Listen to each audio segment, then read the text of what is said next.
మీరు ఎప్పుడైనా గిరి ప్రదక్షిణానికి బయలుదేరే ముందు ఎవరితోనైనా 14 మైళ్ళు నడవాలి అని చెప్పారనుకోండి, అమ్మో నడవగలనంటారా, చెప్పులు వేసుకోవచ్చా అండి అని అడుగుతారు. చెప్పులు వేసుకోకుండా ఉండడం మంచిది.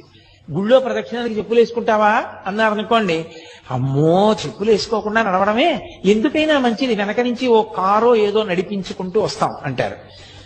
నిజంగా గిరి ప్రదక్షిణానికి బయలుదేరిన వాడు ఏ అలసట లేకుండా గిరి ప్రదక్షిణం పూర్తి చేసేస్తాడు. పరమ సంతోషంగా పూర్తి చేస్తాడు. కాలు కింద పెట్టి 1 కిలోమీటర్ దూరం లేనటువంటి ఆఫీస్కి ఏదో ఒక వాహనం లేకుండా వెళ్ళలేని వాళ్ళు, నా జీవితంలో నేను 3-4 పర్యాయాలు చూసా వాహనం ఎక్కకుండా 14 మైళ్ళు అటువంటి వాళ్ళు ప్రదక్షిణం చేయడం. అందరికన్నా ముందు నడుస్తూ చేశారు కూడా వాళ్ళు. అది ఆ అరుణాచలేశ్వరుడి అనుగ్రహం, వాళ్ళ యొక్క భక్తి